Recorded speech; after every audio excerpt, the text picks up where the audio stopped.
Good morning. Welcome to the May 8th, 2025 Agenda Meeting of the Minnesota Public Utilities Commission. I'm Katie Sieben, the Chair of the Commission. I'll take the role of the other commissioners who are present for today's hearing. Commissioner Hahn. Here. Commissioner Tuma. Here. And Commissioner Sullivan. Commissioner Sullivan, can you hear us? You are present. Can you say here, please, so we can make sure we can hear you? Oh, I couldn't. If you were calling roll, I didn't hear that. I am present. Great. A quorum is present. We have 5 agenda items today. The first item will be introduced by Hirsi Muhammad. Mr. Muhammad, please introduce item number 1. I don't know if is he online, Mary?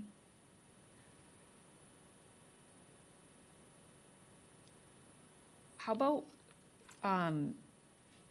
should we skip to agenda item 2? Or George, can you introduce item number 1? Sorry about that. I didn't check to see that he was online before starting.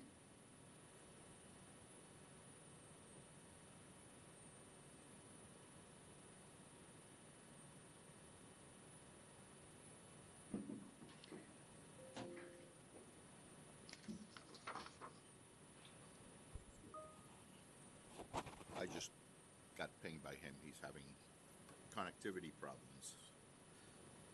So,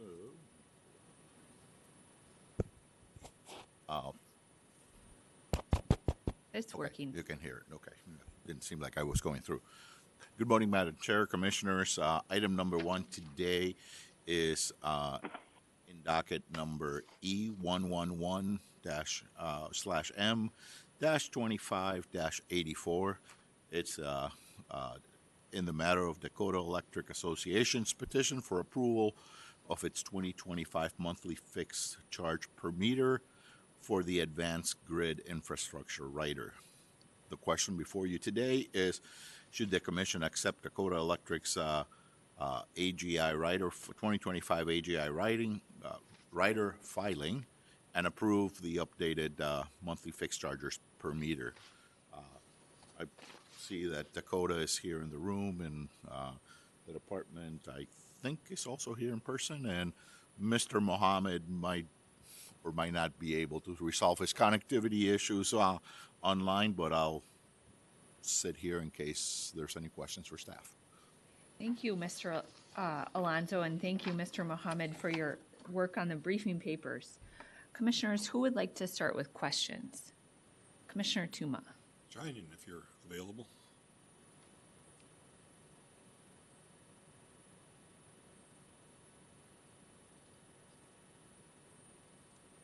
Good morning, Mr. Heinen. Please introduce yourself for the tape.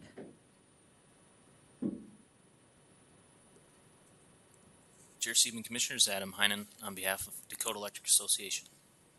Mr. Heinen, thanks. Just a couple quick questions as I was reading it that the answers were not obvious to me, but one was I noticed the sharp increase to residential and the small commercial, I think it was, compared to everybody else. We think we understand it from looking back at the past filings in the record, but I just appreciate an explanation kind of why that occurred, why that seemed to be kind of an anomaly, just the way things kind of happened. But if you could just explain why that particular residential went up substantially more than others in this particular factor. Absolutely. Chair Sieben, Commissioner Tuma. Yes, I don't know, in last year's filing it went down April timeframe. Our staff went to a training. Our finance staff realized that there was a sales tax exemption for these sort of advanced infrastructure projects or whatnot. So for previous years, we had overpaid sales tax. We petitioned the revenue department. They said, yep, you overpaid. So we got a refund last year in 2024. We adjusted down that rate. So obviously, we're paying the correct amount of sales tax right now, and that's why it went back up. So it's the 78 cents roughly per residential meter.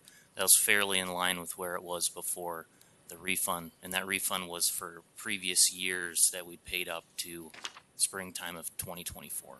Yeah, there seemed like I noticed there was an adjustment. So basically, we're getting ourselves righted now, and so it was basically a kick back in to do it right is what I understood it being. So, Yes, Commissioner Tuma.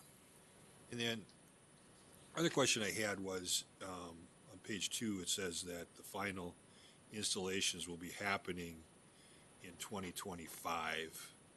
So in other words, you're wrapping the program up, and you also got a rate case. So I was curious, what is the plan for this rider? Is it going away in the rate case, or will it continue? What's the general looking forward for this rider? Mr. Heinen. Chair Stephen, Commissioner Tuma, the plan will be with the implementation of final rates.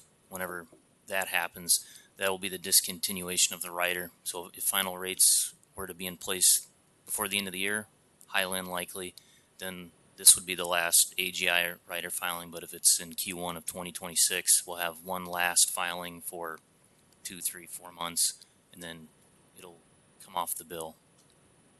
Got it. That's what I was trying to remember the timing where, because you're going to finish it up.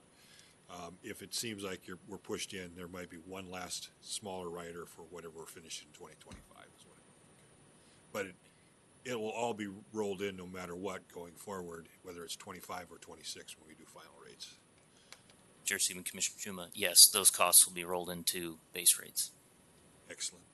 That's it, Madam Chair. And I would move decision option 2 unless there's any other questions. But we had discussion. We had discussion with staff about we really don't need to accept it. There's no obligation for us to accept the application. Okay. But so all we really do is approve it. By approving it, we're essentially accepting it. Is there any other questions or comments on Commissioner Tuma's motion to approve decision option 2? Hearing none, we'll take the roll. Commissioner Hom. Yes. Commissioner Tuma. Yes. Commissioner Sullivan. Yes. I also vote yes. The motion prevails 4-0. Thank you, Mr. Heinen, the department, and our staff.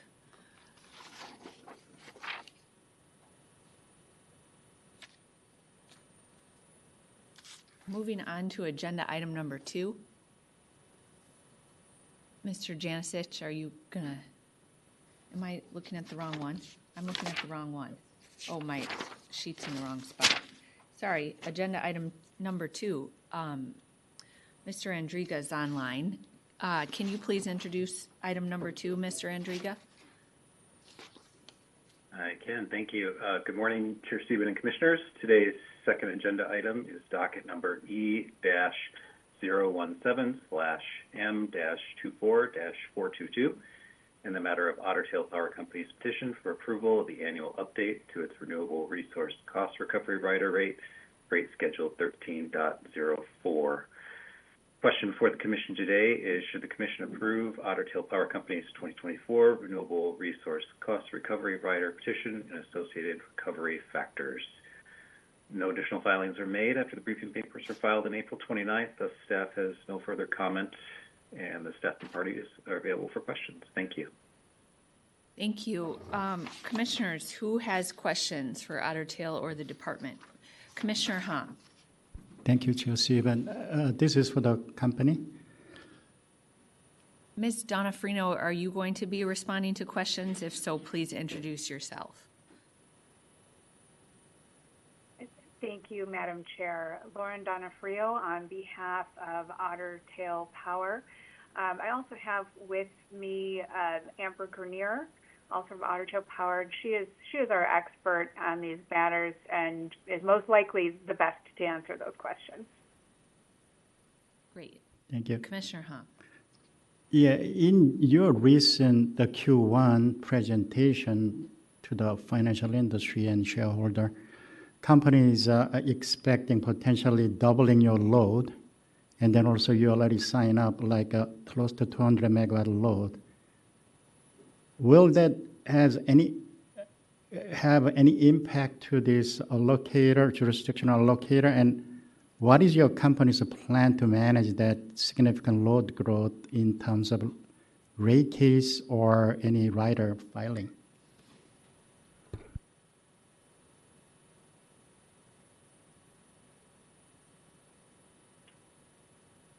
I think perhaps I'll take the beginning of that one, and then if you need more detail, I'll turn that one over to Amber. We have not doubled our load, but we have filed a petition for approval of an ESA in South Dakota that adds 150 megawatts, but largely controllable. And we do have a project that has been submitted for EPR at MISO, but as of this point, it is substantially uncertain that it will actually occur. But all utilities, I think, right now are having a number of folks come to us with requests regarding data center loads and large loads like that. The company has taken a position on these that if we do pursue them, if we do work towards them, the goal is to keep those from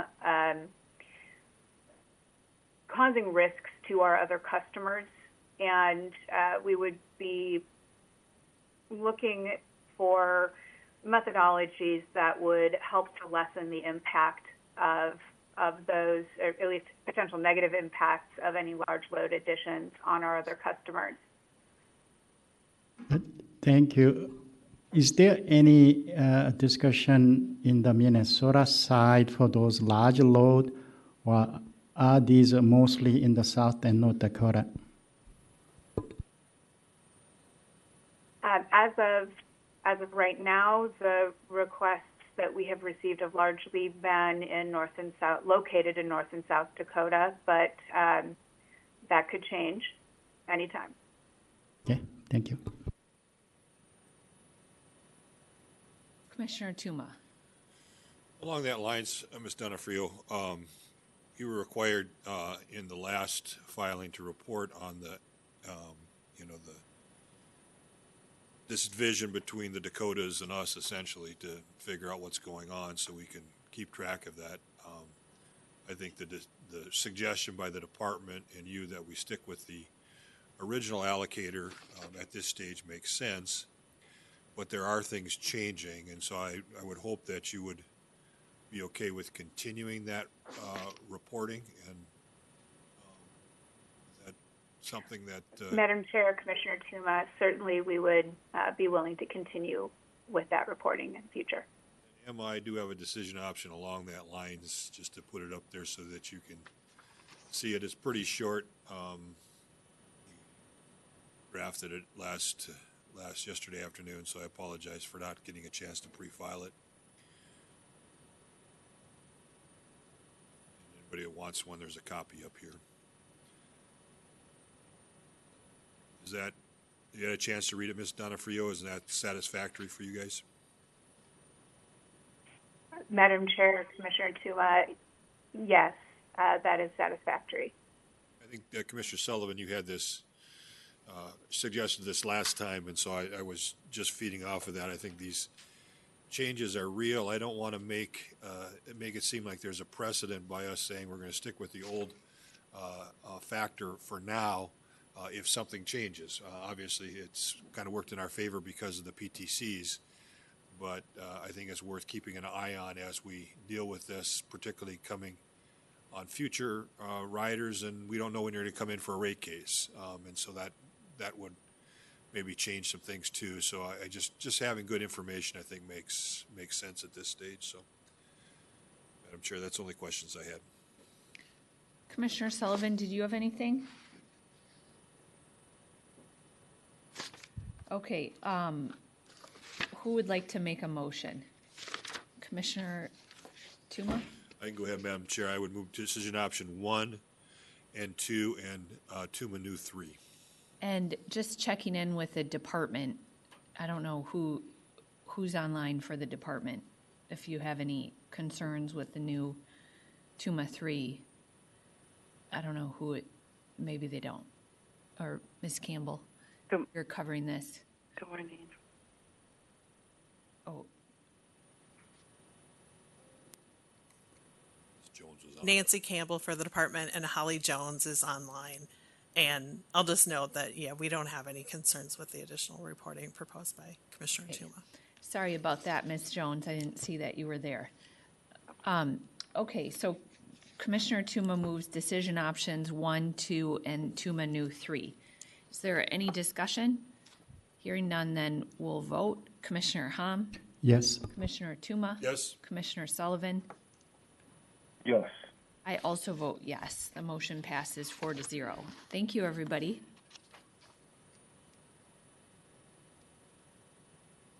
Now, Mr. Janicic, item number 3. Was anticipated. Good morning, Chair Sieben and Commissioners. Item number 3 is docket number 25145 on the matter of Xcel Energy for a certificate of need for the Lyon County Generation Station. The question before the Commission is, should the Commission grant the exemption for the certificate of need application content requirements as requested by Xcel Energy? Staff does not have any additional comments. Thank you. Great. If the parties could please come forward.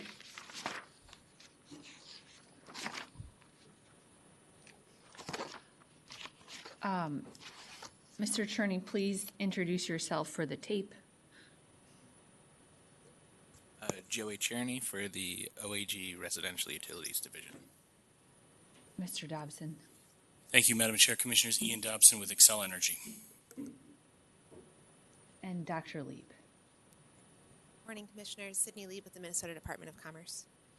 Great. So this first, I guess, Mr. Cherney, can you, if we did what you were recommending, can you briefly summarize what you think the beneficial outcome of that would be? I'm just having a little bit of trouble wrapping my head around. Yeah, definitely. So it was, what you're proposing. It was based off. Actually, one thing I'll say first is that we're okay with the staff addition of 2. So it would be 1 and 2, with the caveat that for the methodology explanation that's required by the annual report, there's one bullet point that is required by the CN rules that's not required by the annual report, and we would just ask that that be added. And Wait, sorry, Mr. Attorney, to interrupt, but Yeah. you do support number 1 then? if it's also with 2. Because in that case, then you're saying the information would come in the filing and Exactly. you would see it. Right. Okay, sorry to interrupt. Keep going. Yeah, no worries. The only addition to that would be that in Rule 7849.02070, Subpart 3, there is Section G, which is, it requires an explanation of discrepancies that appear between the forecasts presented in the application and forecasts submitted under the annual report chapter. This would be the reverse because, of course, the annual report chapter is going to be coming after the CN application. So what we would request is when they file the annual report information in July, that include an explanation of the discrepancies between that and the forecast that they file with their CN application. Okay, so now you're supportive of 1 and 2 over 3 and 4, or in addition? We're okay with 1 and 2, provided that this addition of 0.0270 subpart 3G gets added. And Mr. Dobson or Dr. Leib, your thoughts on that Section G provision of subpart 3? Yeah, thanks, Madam Chair. That's fine with us. I think to boil this down, I think to answer some of your, I think your did my mic just go off? No. Sorry. To ask the overall question you had at the beginning, I think from our perspective, we're happy. Like we will provide our most updated forecast. I think substantively the important piece. We're not trying to avoid doing that. You're going to have it. And I think that may have been a little bit of the misunderstanding here is a question of whether we were actually going to, need that to support. I will tell you all of the forecasts that we have had, and I anticipate the next one that we will provide, when you compare it to the fall of 23 forecast that you based your decision to approve this plant on, all of them are going to show higher need. So we're not at all concerned about that, but we're fine providing it with respect to the difference in the rules of exactly what we provide for the methodology between the annual report and a forecast that we would use. We're fine. So I think that was a long-winded way of saying we can agree to exactly what Mr. Cherney just said. Okay. And if we grant Xcel's preferred decision options here, everything, can you give us like an overall update on where you're at, just given that we recently approved your IRP and this is a critical component of it, obviously, and Yep. are there any other updates or changes that you'd like us to know about? Sure, Madam Chair. I can tell you that we're planning to file the CN tomorrow. I know we had indicated we'd probably file it May 1, but it got a little bit delayed, but it's coming in tomorrow. So then that will kick off the process of actually getting this thing through the regulatory approval process. I don't. It filed with the site permit too? Yeah, it'll be combined. Yep. And on your overall IRP, are things, any other updates? I know one project fell out that, since we're talking about your IRP, can you just give us a update on that or anything else that you think is relevant for us to know? Sure. Thanks, Madam Chair. Yeah, you're correct. There's that one project that withdrew from the bidding process for the other firm dispatchable resources. That's the only one that I anticipate will drop out. Obviously, we're still in negotiations with the others. I'm trying to think of other things that I don't think there has been a lot of significant changes between what you approved a couple months ago and where we are now. I think everything is in process. We're navigating, obviously a changing regulatory environment, but the plan you approved is still the plan that we're anticipating executing on. The Plum Creek project that was withdrawn. Correct. And in the filing, National Grid seemed to blame the commission a bit more than I thought was fair for our decision in the IRP, which in my estimation, the cost cap and things that we did in our order were very consistent with what we've done in previous IRPs and in other, similar proceedings. So, sure. Where is that? I can't remember the overall size of that project, but what do you anticipate? Like, will there be another project that the company brings forward, or what's the process to replace that load that isn't now going to come through the Plum Creek project? Yeah. So we're looking at those options. I'm trying to figure out exactly how much I can say, but there is opportunities. We have other RFPs that we're planning and that are in the field, so we're going to get other opportunities through those RFPs. There's also the possibility that National Grid may have other projects that they have that we can talk to them about. But I do think that, in terms of getting the overall number of resources that we need, we've got a variety of options, and we're pursuing other RFPs and we're pursuing other avenues to make sure that we have the overall level of resources that this commission approved, so we can execute on the plan. And it would likely be then just another separate petition that would come in, or you're not sure? I'm not sure. It depends. It would. Excuse me. It would probably depend on what that resource was that we acquired to replace it. But I also think it's important to note that what the commission approved was our ability, like they approved us to go off and negotiate with these parties. And so I think from the very beginning there was at least a recognition that some of them may not work out, that some of them may not be cost effective. Obviously, for whatever reason, Plum National Grid decided to make a filing withdrawing from the overall settlement rather than just have the negotiations not work out. But I think, that's important that I think from our perspective, there was a recognition at the beginning that each one of these projects may not turn out, and we will have to make sure that we get the overall resources, and we're planning to do that. And overall, you feel though that the IRP and all the suite of projects that the commission ordered you to continue to move forward, there's no cause for alarm or concern that because of different external factors, either tariffs or other things, MISO interconnection queue problems, other things that National Grid cited in their letter. You don't think that this is something for us to be concerned about, that other projects are going to fall off, similar to Plum Creek? Sure.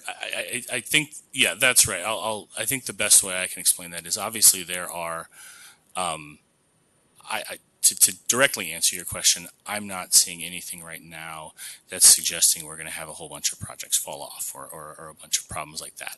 You indicated tariffs. Tariffs are causing things to cost more. But that's across the board. That's all different resources. We're not seeing sort of, those hit some things more. There might be differences between them, but there is a broad issue there that we're going to have to navigate through. Okay, and Dr. Lieb, anything to add on the overall, either on the Plum Creek project or concerns the department has about the overall IRP and what our order just came out a couple weeks ago? Anything to add? Sure. Thank you, Chair Sieben, Commissioners. Just back on this docket specifically, I think we agree with updating the forecast information. We appreciate the RUD adding whatever subsection G. I'm not going to get the entire statute there. I think that makes sense as we are looking at sort of a rapidly changing economic environment to make sure the forecast is updated.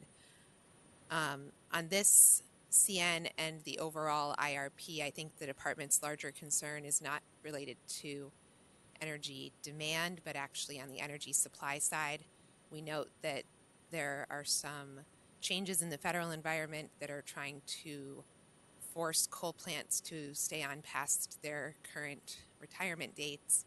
Some of the Xcel's more courageous peers in Michigan have made public statements committing to those retirement dates, regardless of what the federal government's doing. And we note that we have not seen Xcel make such a similar public statement regarding their retirement dates. The need for this project is certainly precipitated by those coal plants retiring. So if we don't see that happening, we will have a question about whether or not the gas plant is needed. And in the absence of making a declarative statement to that effect, Mr. Dobson, I would interpret you not, unless you would reconsider our order on the IRP, where we are affirming the coal retirement dates in our IRP order. I don't anticipate the company is going to do that. Do you think that there needs to be a statement by the company publicly that you're sticking with those retirement dates? Or what's your response to what Dr. Lieb just said?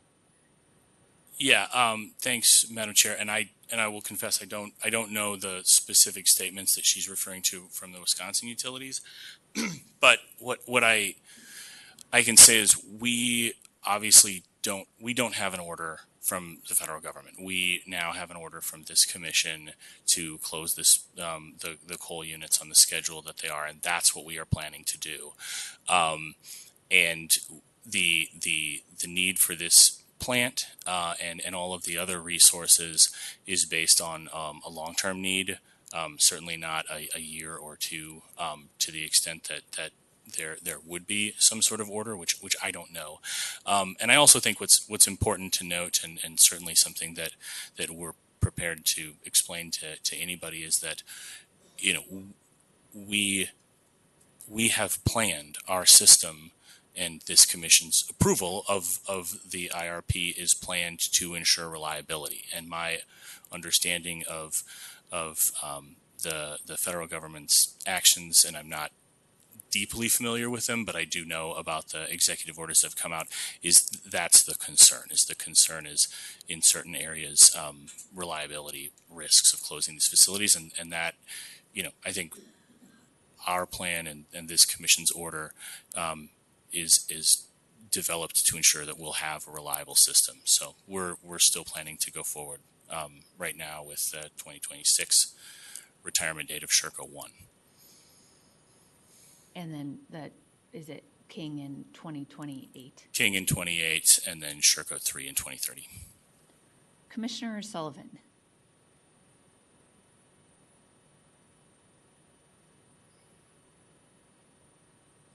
Oh, we can't hear you. Sorry about that. I guess the first question I had is, does what Mr. Dobson said, does that suffice for Dr. Lieb? Dr. Lieb? Chair Sieben, Commissioner Sullivan, the department's going to watch this issue closely and ensure that we do not approve any projects that are not needed if the coal plants stay on past their retirement dates. We'd like to see the company make a more formal public statement similar to what we've seen utilities do in other states. The fact that they haven't done this continues to make us nervous, but for the time being, we agree that the IRP says those plants are closing. These resources are added assuming that those plants are closing, and we have no intention of supporting an extension of those retirement dates. A question for Mr. Dobson on a different matter. Mr. Dobson, I'm just curious, and you may not have an answer for this yet, but I'm curious if the recent MISO auction results that have shown the reliability-based demand curve for the summer has gone up to $666 per megawatt day, and I'm curious if that is impacting your discussions. Mr. Dobson. Madam Chair, Commissioner Sullivan, you kind of let me give this answer at the beginning of your question, and it's the right one. I just don't know. I'm not sure if that specific factor has played into them, but I can try to find out. Yeah, I'd be interested to know. Thanks. Commissioner Hahn. Thank you, Chair Stephen. I think my question was, I think, almost answered, because my question was, why do we need updated forecasting? Usually I am for updating forecasting and looking at the new data. But as I think the party discussed, that this is about the attribute of replacing retirement of the coal plants. So regardless of the forecasting variation, we still need it if company is going to retire those coal plants. That's why I was wondering why we are discussing updating forecasting. Typically, that is very critical, important issue if it's a capacity and energy issue. But this is about attribute of the retiring coal to deliver this dispatchability with a long duration. I think that's why we approved this settlement with Lyon County CN. And then also, I think during the ILP deliberation, we already very clearly said, I don't think we may not need this CN for substantively. It is for more legal reason we are asking company to file this CN. So that's why I'm wondering why we are disputing this data need and so on. Being said, I think company is asking commission to give you certainty, regulatory certainty. I think you are creating your own uncertainty, not announcing coal retirement clearly, right? Commission already gave you a direction, and then you say you will respect it. As the department says, you can create your own regulatory certainty by announcing it, because all your new investment is tied to the retirement of that coal plants. So without clear statement from the company, you are creating your own uncertainty right there. So I hope company is making clear statement to make sure that you are creating your uncertainty for your future investment.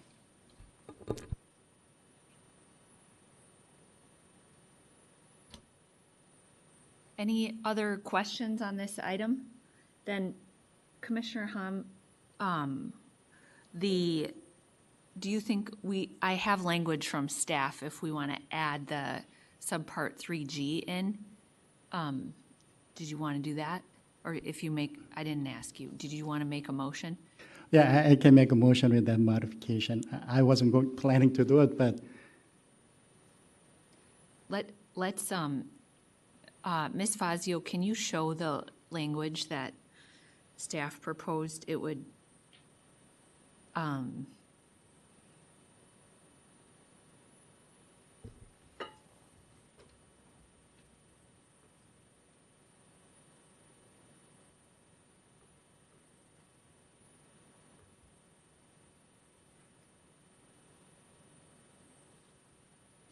so this would be added on to decision option 3, which I'm not sure, or I mean 2, excuse me. If that's the direction you were thinking of going, if that works. Commissioner Hom and Mr. Dobson, do you have any concerns about that new language? And then I'll ask the department. Madam Chair, I don't have any concerns with this. Dr. Lieb? Chair Sieben, the department is happy with this language. And Mr. Cherney, that works for you? And Chair Sieben, that works for us. Thank you. And if we added this language, then Mr. Cherney, you're supportive of us doing the exemption request in 1 and 2? That's right. Great. Commissioner Hom, do you have a motion? yeah, I can move decision option 1 and modify the 2 as represented in the screen. Great. Commissioner Hom's motion includes all of 1A through E. Is there any discussion of the motion? Hearing none. Commissioner Hom? Yes. Commissioner Tuma? Yes. Commissioner Sullivan? Yes. I vote yes. The motion passes 4-0. Thank you, everyone.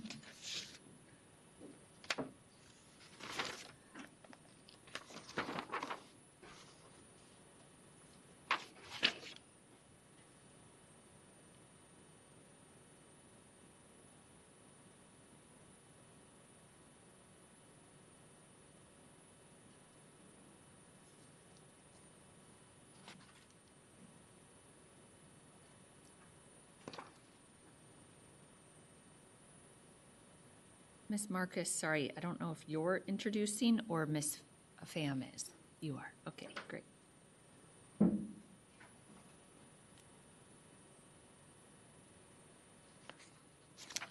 Item number 4, when you're ready, Ms. Marcus. Good morning, Chair and Commissioners. Item number 4 involves Northern States Power Company doing business as Xcel Energy in docket E002 M24394 in the matter of the petition of Xcel Energy for approval of the 2025 to 2027 Triennial Nuclear Plant Decommissioning Study and Assumptions. The questions before the Commission are, should the Commission approve Xcel Energy's petition? What should the annual accruals for decommissioning and end-of-life nuclear fuel be? Staff and parties are available for questions. Great, thank you. Commissioner Tuma. Yeah, a couple to come up real quick. Just one question I want to get my brain around, if that's okay.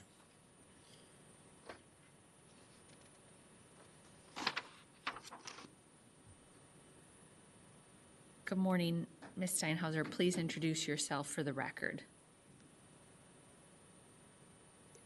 Good morning, Lauren Steinhauser on behalf of the company.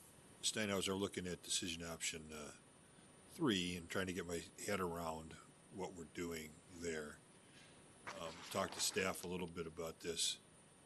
The 60-year Monticello 10-year. There was discussion in the briefing papers that I was still this idea of replacing casks and what impact that has on this accrual. And we were thinking that that was already done, and so I was trying to get my brain around if we're actually starting something new this time around, or we're just reaffirming what we've been doing. So with regards to the 60-year, are we already doing the assumption that that would not involve a replacement because now the NTSB says these things could last 100 years, and we're just reaffirming that, or is this actually something new that's actually affecting their accrual amounts? Chair Seaman, Commissioner Tuma, if I'm understanding your question correctly, we're just continuing the assumption from the last triennial that it'll be 60 years without recasting, because if we go beyond that into the 100 or 200 year scenarios, we would have to recast at 50. Right, and that my question, is that new, and is it causing a change in the accrual amounts that we're coming up with? That's what I'm trying to get my brain around. I'm looking for any unless someone raises their hand behind me. I don't believe that's new. That's a continuation of the assumption that was in the previous triennial. That's what we thought, and I just looked at it beginning in 2025, the way it read. I was thinking we're doing something new, and we're thinking we're doing something we've already been doing, and so therefore the accrual numbers are not changing. My assumption is we don't have to recast. That would affect their accrual numbers, and they would decrease somewhat, but my understanding is that's not changing. The assumptions stay the same. The accruals are changing for other reasons. Chair Stephen, Commissioner Tuma, so beginning in 2025, that 2025 date is when the proposed accrual amount would change. I believe it's set out in the briefing papers. It's for sure set out in our petition. The costs of decommissioning are changing. They are going up, but it's not because of recasting. That's what I was trying to get my brain around. Okay. So, Madam Chair, that was the only question I was struggling with as I read things. Commissioner Sullivan.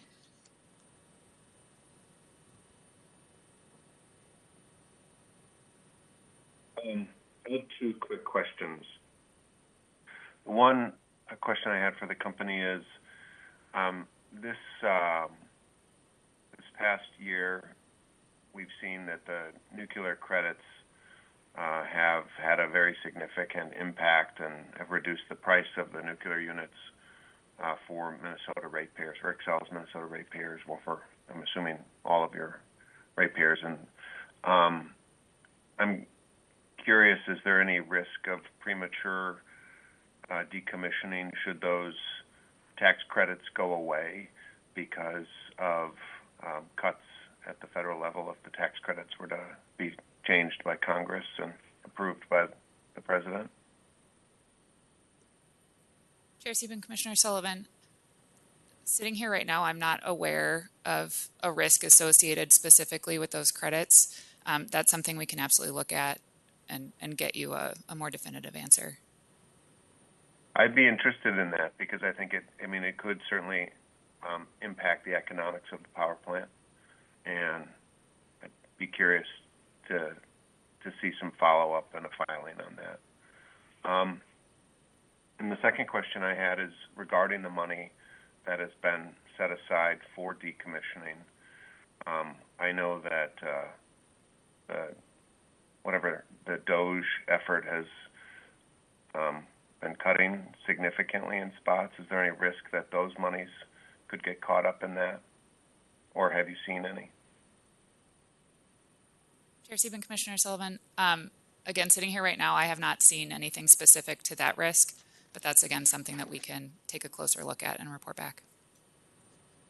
Yeah, I'd like to hear. I would appreciate that.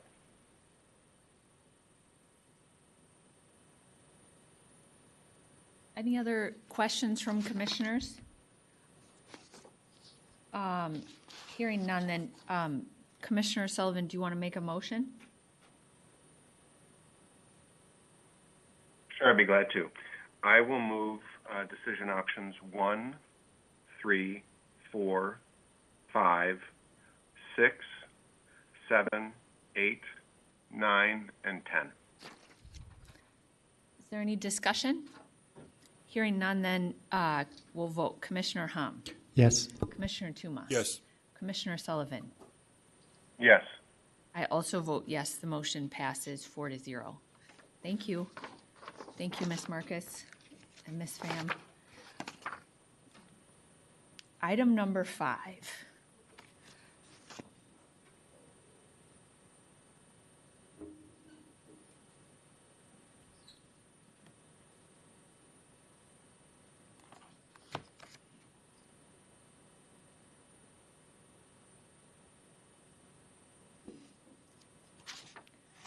Ms. Brown-Huss, thanks for your work on this. Please introduce the item when you're ready. Good morning, Chair Sieben and Commissioners. Item number 5 is docket E002 M24389 in the matter of the petition of Northern State Power doing business as Xcel Energy to revise its net metering tariffs to apply to qualifying facilities up to 5 megawatts. The question before the Commission is, should the Commission approve Xcel's requested changes to the net metering tariff to allow the tariff to apply to qualifying facilities up to and including 5 megawatts? Should the Commission approve the requested variance pursuant to Minnesota R 7829.3200? I have no further remarks, but I'm available for questions. Thank you. Okay, thank you. And I'm just noting that we have a representative from United Healthcare online joining us. If commissioners have questions about that.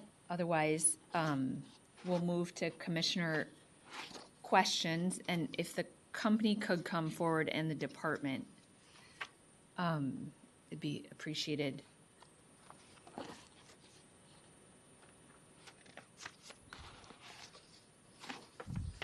I'm sorry, did you want UHG to introduce themselves at this time? Not yet, but thank you for being online. Mr. Dennison, please state your name for the record, please. Sure. Thank you, Chair. Jim Dennison on behalf of Xcel Energy. And the department. Thank you, Chair Sieben. Peter Teglin for the department. Anne Marie Curtin for the department. Okay, thank you. So I'm trying to understand the agreement that that Xcel and the department came to would specify, well, it would keep the existing tariff from 40 kW up to 1 megawatt, and then there would be a new tariff or a new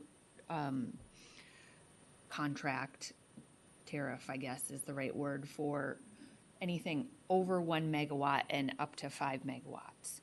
And what would happen first for the department then if there was a project that was, say, like 900 kilowatts? Would it go under the existing tariff or the new one that is proposed? Or would the developer get to decide? Mr. Tegland, or am I not interpreting this correctly? Please go ahead. Chair Sieben, thank you for the question.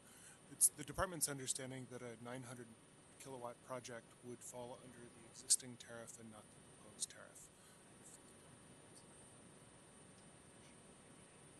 I think Barely hear Mr. Teglin, sorry. Oh, sorry. Can you please repeat that? I think your microphone wasn't on. Thank you, Chair Sieben. Commissioner Sullivan, it's my understanding and the department's understanding that a 900 kilowatt project would be eligible to take service under the existing tariffs and not the new tariff, that the new tariff applies for projects between 1 and 5 megawatts. And Mr. Dennison? Thank you, Chair. So one point of clarification, this does get technical and detailed, but just for clarity, I think I need to mention that. So the new proposed tariff, up to 5 megawatts, can also encompass facilities under a megawatt that do not qualify for the existing net metering tariffs, such as a 900 kW system that violates the 120% rule. So if it's oversized, if it violates the 120% rule, it does not qualify for our current net metering tariffs, but it would qualify for our new proposed tariff. For the new one, then? Yes. Would be, if that makes sense to you, Commissioner Tuma? Well, He's it made nodding sense to there. me. The light bulb went off, so thank you. And Mr. Teglin, do you agree with that? Chair Sieben, I do. I apologize for misunderstanding your previous question. It probably wasn't worded the best way it could be. Other commissioners, do you have questions on the docket overall, or Commissioner Hahn? Thank you, Chair Sieben. I'm comparing decision option 1 and 2, and what will be the potential impact to the remaining customers, non-net metering customer, if we choose 1 versus 2? Mr. Dennison. Sure. Thank you, Chair and Commissioner Hom. So you're referring to decision options 1 and 2? Yes. I would view these as being the same, basically the same impact. Okay, so there is no known negative impact to the remaining customer who's not subscribing this net metering. Between 1 and 2, that's correct. Yeah. Yes. Okay, thank you. And Mr. Borovic, thank you for joining us. I know you haven't been on a commission proceeding previously, but if you could please state your name for the record, appreciate it. Yes. Also, I'm Michael Borovic.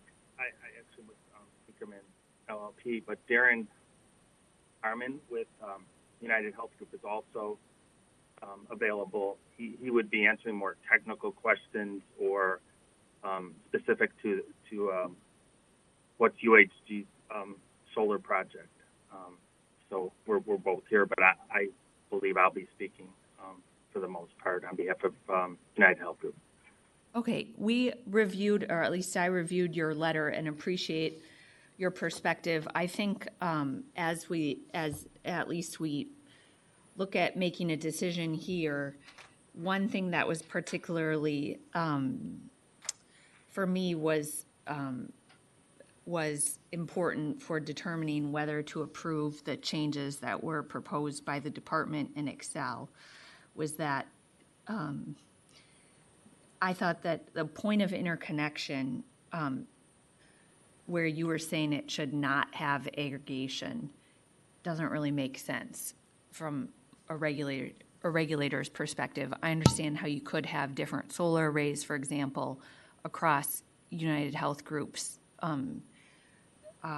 property, and that obviously is a good thing, but the statute and the rules dictate and the codes makes more sense to include a qualifying facility that would be based on the interconnection point, the total aggregate load of that interconnection point. So while I appreciate your perspective and appreciate that United Health Group is continuing to try to develop more distributed solar across its service territory, I'm going to end up supporting decision option 1 here today. But if you want to make any comments on why you think that's wrong or why I should change my mind, you're welcome to. Yes, thank you. Xcel has talked about the FERC 1 mile rule, and I want to be clear that our position is that FERC 1 mile rule does not preempt net metering. That has been stated by the Department of Commerce that says, and net metering is outside the scope of PURPA. I've also consulted with an expert on FERC issues, and they've come to the same conclusion. The concern is that if there's 4 separate interconnection points, and each one of them is under 1 megawatt, the 1 mile rule, as Xcel is going to apply it, is going to say that counts. If it's owned by the same entity, it will count as in aggregate. In other words, if the 4 interconnection points are under 1 megawatt, each one of them, but cumulatively they're within a mile, then we're going to count them together, and which would disqualify them for the monthly net metering rule if they fall above the 1 megawatt. And we feel that has a chilling effect on sustainability. We could see where I'm not speaking for the University of Minnesota Twin Cities, but I know they have certain sustainability goals. And if they end up putting, want to put on campus, rooftop solar on a bunch of classrooms and buildings, they're going to be not allowed to do that and qualify for the monthly net metering tariff. So we believe either the monthly net metering tariff needs to be increased to under 5 megawatts, or unless the customer wants to aggregate their load, each interconnection should be considered separate. Mr. Dennison, how would you respond to that argument? Thank you, Chair and Commissioners. And I appreciate Mr. Borovik's statements. He first stated that the FERC 1 mile rule does not preempt net metering. That's correct, but the FERC rules define what the size of a QF is, and that's critical here. Under state statute in Minnesota, it provides for net metering up to 1 megawatt, but here United Healthcare seeks it up to 5 megawatts. And to Commissioner Ham's prior question to me, that would have a material impact by cross-subsidizing these larger type of PV systems. So we support solar, but we need to do so without increasing the cross-subsidy above what is required. Great, thank you. Any other discussion? Then Commissioner. Can I just say one thing to address that? Sure, Mr. Borovik. I work for the Illinois Attorney General. I'm Assistant Attorney Sorry, General. we couldn't hear you. You work for, I couldn't hear you. Could you repeat that? I used to work, can you hear me? Yes. Can you hear me now? I used to work for the Illinois Attorney General. I was Assistant Attorney General. I worked on utility rate cases, all kinds of things that affected do you miss ratepayers. Some things, not everything. So the ratepayers question was the most important question, always. Yeah, I do find it interesting that when worked with utilities, just generally, when utilities wanted something, they talked about environmental benefits, jobs, and if there was a ratepayer question, it was de minimis. It would cost a cup of coffee a month or a pizza a month. But when it comes to other things, when someone else is advocating it, I often saw, well, there are ratepayer impacts here, but there are also environmental issues. The state has looked favorably on sustainability and net metering, and it's everything we look at has ratepayer impacts, and I'm not trying to diminish that. As I say, that's very important. To UHG, it's very important. But if you look at energy efficiency, demand response, everything you look at to some degree will have ratepayer impacts. There already is limits on how high net metering these systems can go. The question is, are we going to put up barriers to that? And that's a concern of mine and a concern of UHG.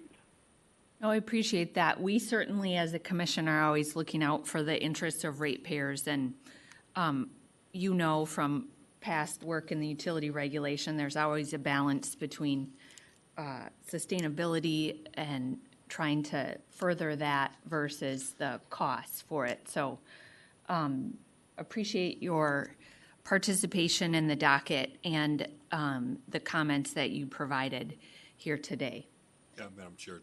Commissioner Tuma? Along those lines, I understand concerns about barriers, but an Xcel customer has lots of options other than just this. This is actually opening up an avenue that was a barrier probably in the past, so that's why I appreciate where the company's coming from. If someone wants to invest in a community solar garden, they could. You could have a neighborhood commitment that spreads it across the risk and would open up the net metering. There's a lot of things that Xcel's been willing to do in this space, so I view this as actually breaking down a barrier as opposed to creating barriers. And so there's There's certain limitations that we want to keep an eye on what is going on. People want to be 5 megawatts. That's not a small facility anymore, okay? And so if they want to be a